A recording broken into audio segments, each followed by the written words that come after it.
That's pretty cool. You have your iPhone, you press a button, maybe you just say, "Hey Siri, bring my car," and Siri brings your car. Obviously, the Apple Car is going to have Siri integrated, but the whole interesting thing is, can Apple actually do self-driving? And I think it can. Apple has been doing cameras for a very long time. Cameras are important for self-driving. Apple has been doing image processing for a very long time. They have great image processors in the iPhones, some of the best. This is they're very important for the Apple Car. Apple is doing the LiDAR with the new iPhone and the iPad and so on.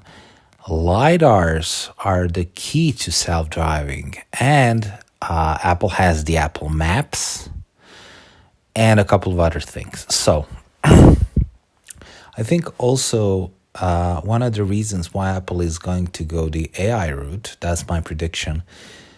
I mean, I'm not sure, but I think that is kind of the Apple way, because Apple doesn't really like to give a lot of control to users. So if Apple is going to make a car, it's going to actually go into the AI type of car where, the car kind of drives itself. It gives you that convenience that most Apple products kind of give you, They tend to give you that. So that's the Apple Car. So that's the AI part. Now, how is this going to work going forward? Apple can make a couple of things. How do you even make a AI? So now that we've established that Apple actually may be interested to go into this industry, let's talk about how do you actually make an AI car so that it works. Well,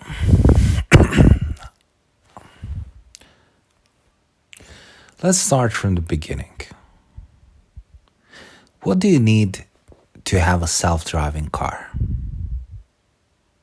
Obviously, first of all, you need to have an electric car, and you need to have motors, and you need to have some circuit board that's going to control those motors.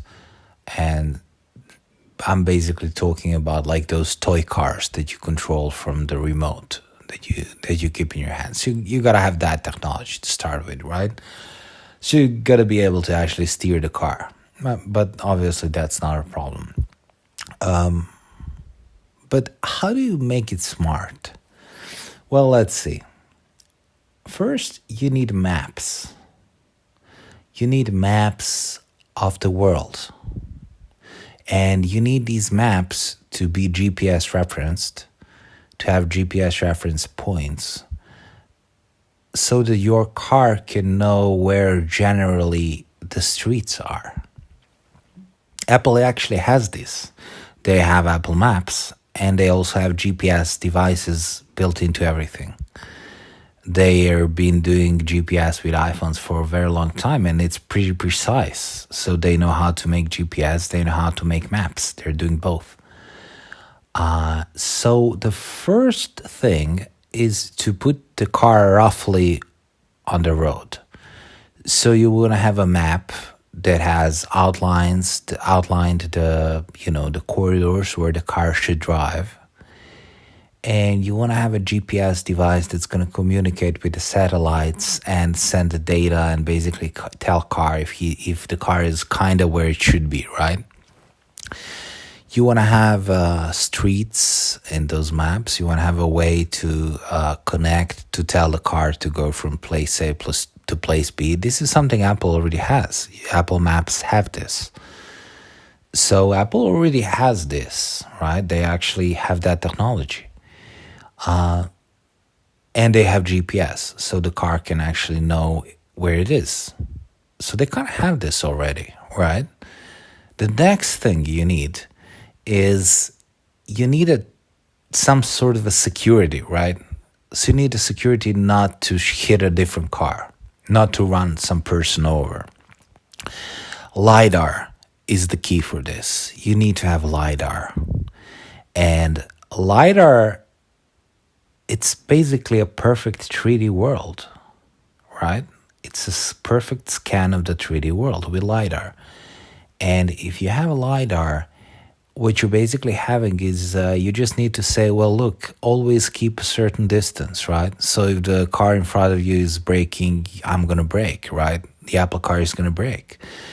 Because you have LiDAR, you have a 3D scan of the world. So you just say, well, okay, let's keep the same distance, right? If the car is braking, I'm going to brake.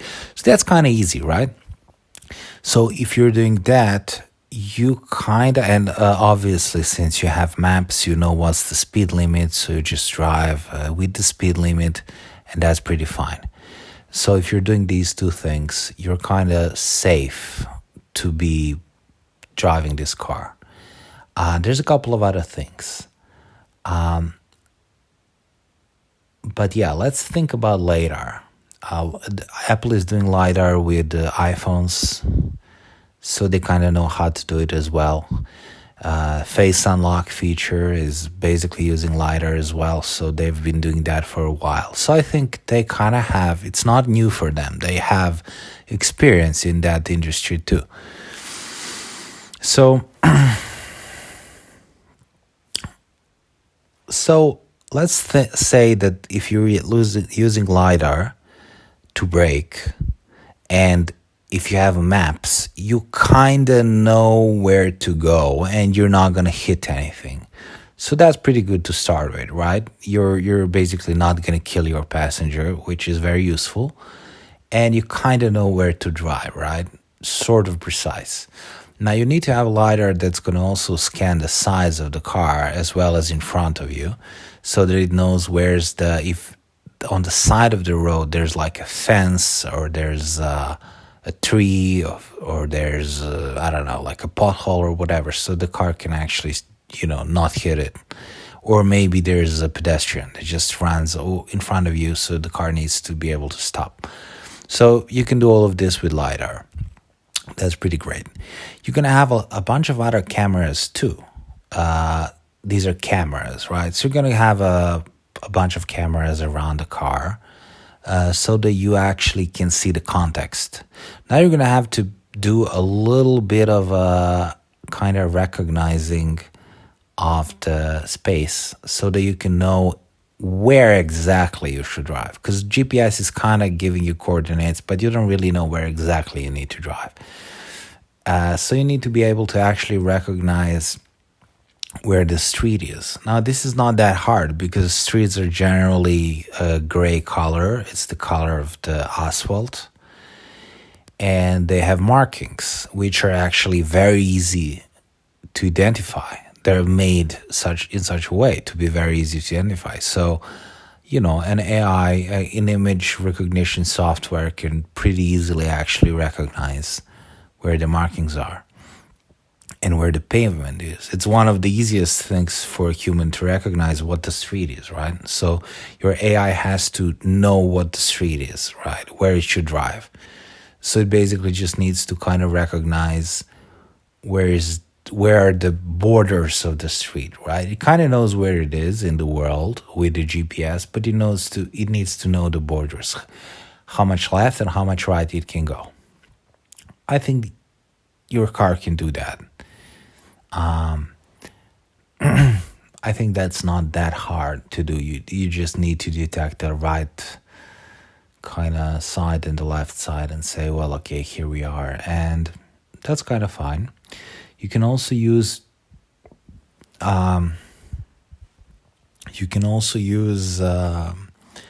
cameras to detect the surroundings and kind of help LiDAR kind of understand where that is. And also you can use cameras to detect if there's going to be, if cars in front of you are kind of starting to move more slowly, so that you know that you need to brake, or if there are pedestrians around you.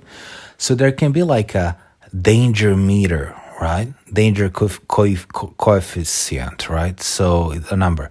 So like maybe danger is 5%. That means your car can drive pretty fast. But what if the danger is 80%? That means that maybe cars in front of you are slowing down. There's a lot of people around you, a lot of other objects. Your car knows that it's dangerous. So it just kind of slows down more, maybe drives more carefully, maybe, pays more attention. Pretty much the same as like humans do, right?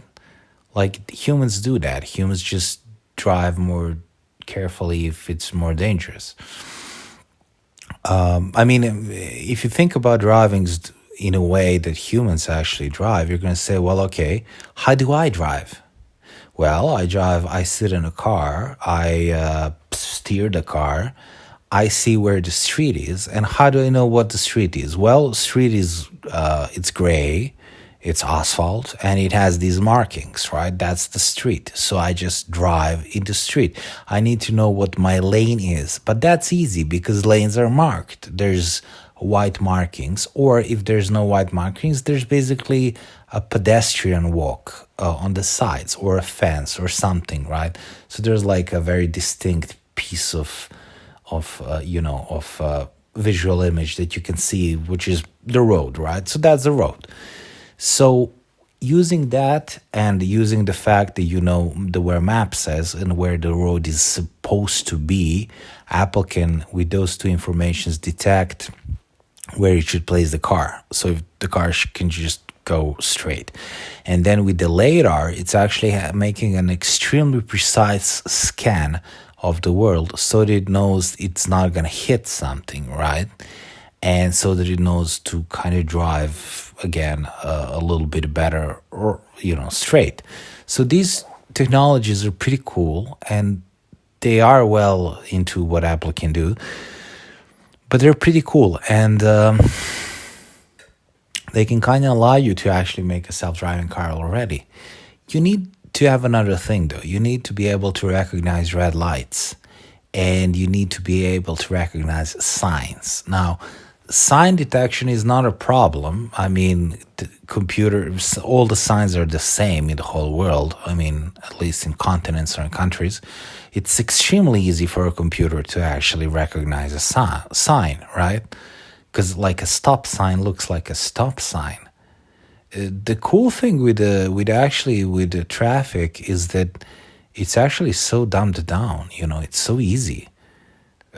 Traffic and self-driving should actually be one of the easiest things to conquer for computers, because in a way traffic is actually very much made to support computers, because it's made so that the idiot can drive. There's like a huge big red stop sign, which means stop, and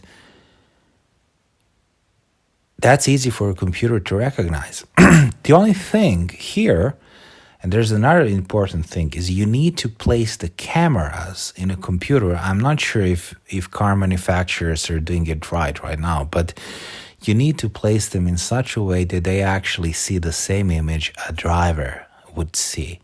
So you literally put a dummy, a driver, in a car, in a front car seat, and you put a camera in the eyes of the driver, and you see what that driver sees. And then you install the cameras in a car to actually see the same image from the same kind of perspective. Because all the stuff, all the red lights, all the traffic signs and so on are going to be placed in such a way that the driver can see them, right?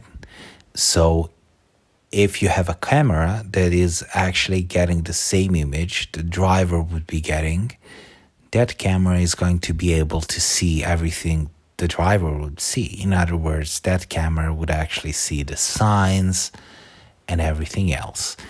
And when you have the video stream of the signs and of the red lights and so on, well, it's actually not that hard to detect that there's a sign that says stop, or that there's a red light. The red light may be a little bit more different, maybe, but then again, you kind of know that they're going to be at the intersections. So your car can actually pay more attention to the red lights. And then again, you can just have a map of red lights, which is pretty simple. Your car needs to be able to actually detect a red light without having a map. But also a big thing is your car is actually going to be creating a map just like humans are actually creating a mental map when you learn to drive, right?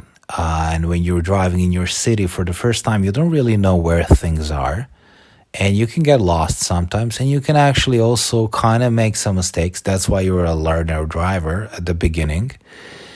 And and so the car is doing the same. The car is going to basically be making a mental map of this of the city, and it's going to say, well, you know what? Here is a traffic light.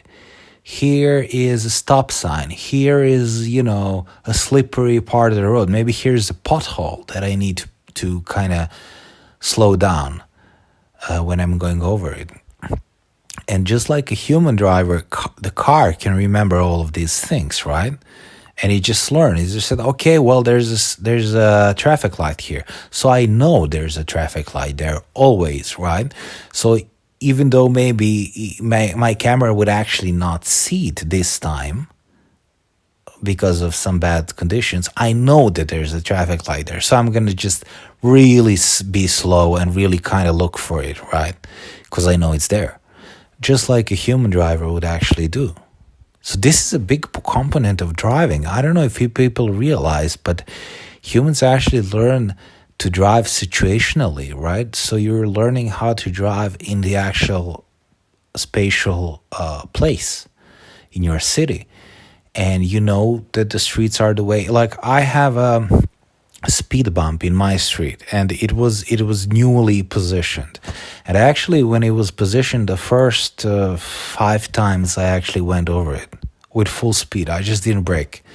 The first time I didn't even see it because it's in a bad spot, so you don't really see it on time.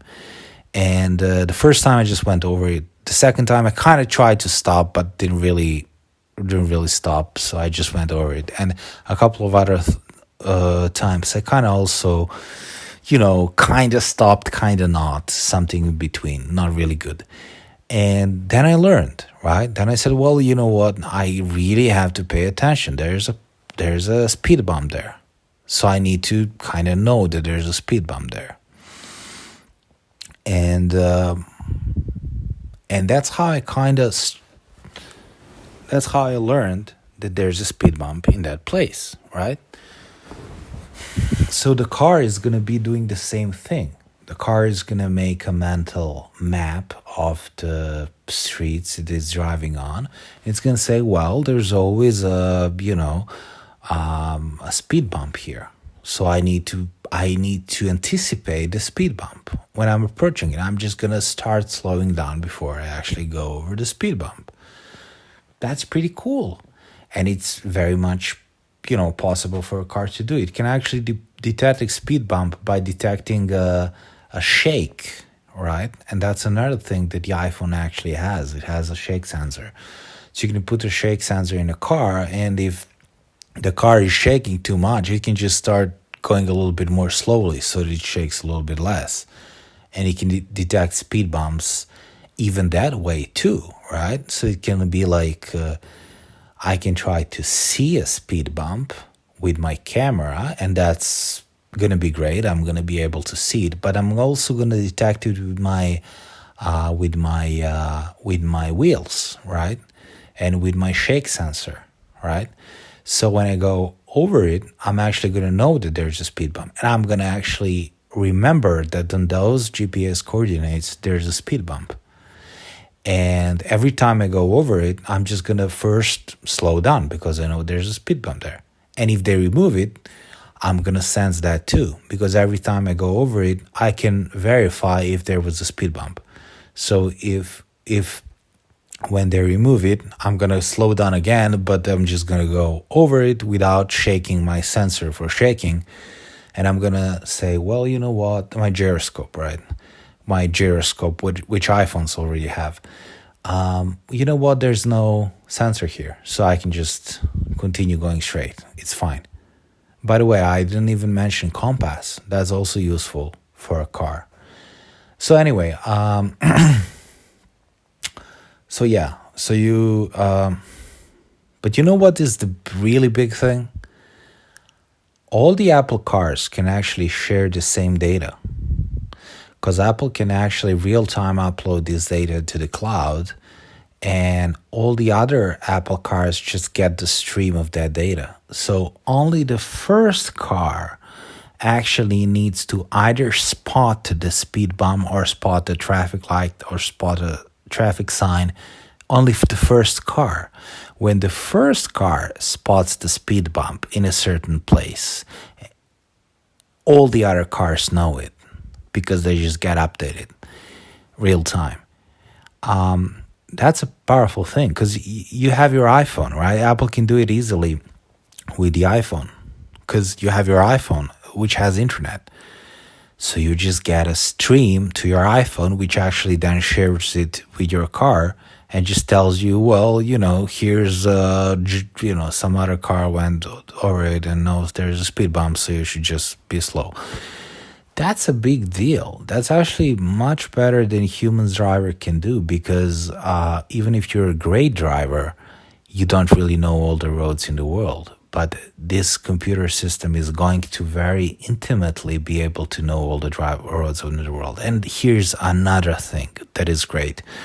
If you have a LiDAR, you can actually make a real-time, real-world 3D model so that your car knows exactly how the streets look like. And if there's a pothole, if there's a fence, if there's whatever, the tree, whatever there is, your car can actually, with the LiDAR, it can scan the street.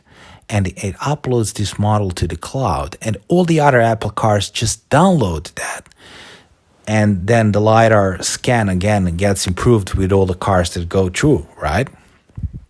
What that means is that Apple can have a virtually perfect real-time updated map of the world, and it can know, it can just navigate the car in that world. So that's pretty easy. And if you have that world, if you literally know where the pedestrian kind of rising is, right? Because all the streets are actually lower level than the pedestrian walking, right? So that's another way to detect where the street ends.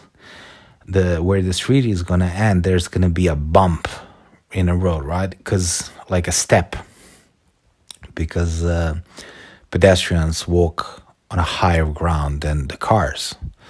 So that's another way to detect. And if you have a LiDAR in a car, LiDAR can actually scan that. So you can have a very precise, LiDAR is super precise. So with a LiDAR, you actually really know where to drive a car. You just go straight. It's like if you have you have a ball, right? And you have like a canal, like a tunnel, and you put a ball through a tunnel, right? Like I don't know, like a. So if you have that, it's kind of similar, right? So the car can't really go do so much wrong. It just needs to go through that kind of track, right? Which is tracked for it with LiDAR and with cameras. And it just needs to brake. And it has the LiDAR which is scanning the car in front of it so that it's going to brake when that car brakes. So that's kind of it. And you have maps that tell you, well, you need to go that way. And you need to go that way, and you go that way. And then you just need to be able to detect the red light and the stop sign. And you do that by using your cameras, but also you do that because only the first car needs to actually see the camera. All the other cars know that there's a traffic light there or there's a sign there. And they already know what the sign says, actually. But they're still going to look for the sign because they want to verify that it's still there. Right? And that means that there's a real-time, building a real-time map on a global scale of the whole world, of the whole traffic, which is pretty precise, which is a real-time update, which is not something a human driver can do. And that actually gives a huge edge to the AI in this particular way of use.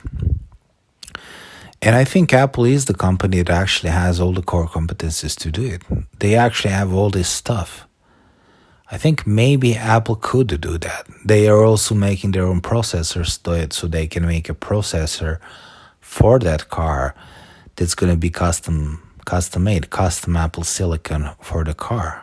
And the LiDAR and the gyroscope and the GPS and the cameras and the camera processing chip and the video streaming chip and what else? And the Apple iTunes and Apple Music and Apple TV and all that stuff. And then, check this out. If you have a self-driving car,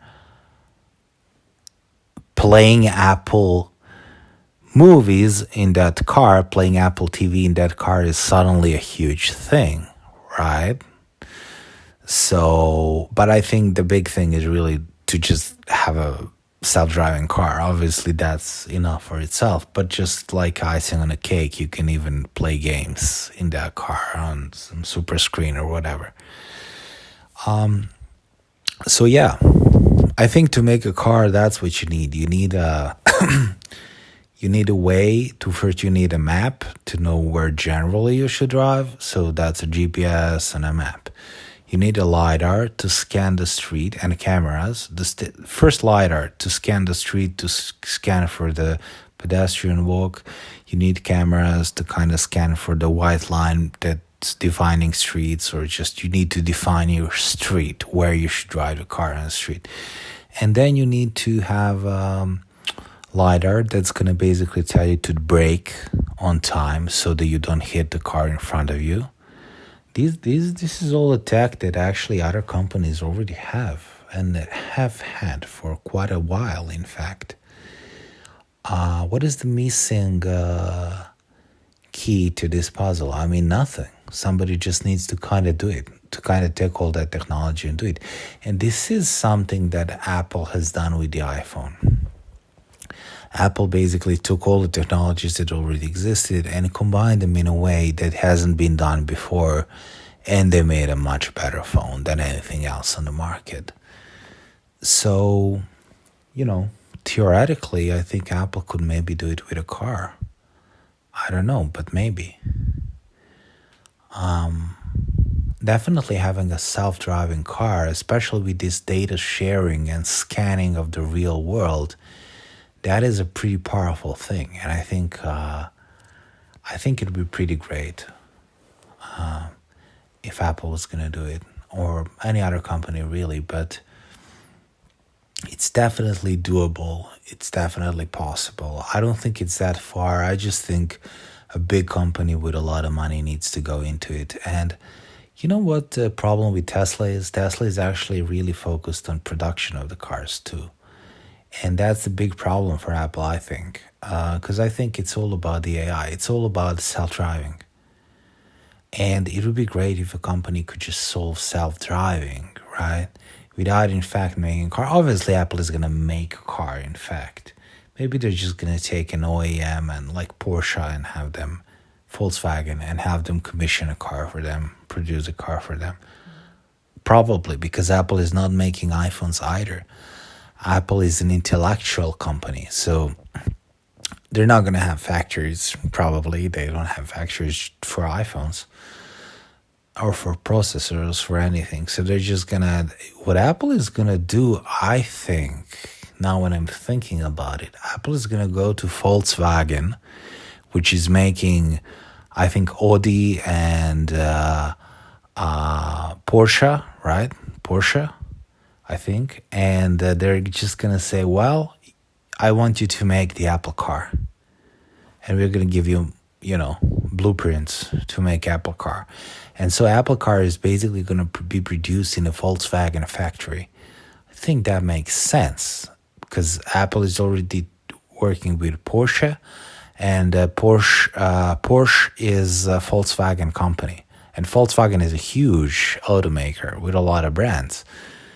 So that's a realistic thing. And if Apple was going to do that through cooperation, then it doesn't have to build factories. Then it only needs to make the IP the intellectual property to do it. And I think Apple can do that, you know? I think Apple is in a situation to actually do something like that. And I also think they are the company that actually has all the technology needed to, in fact, solve the self-driving thing. You know, they have insanely talented people and they have really deep pockets. So,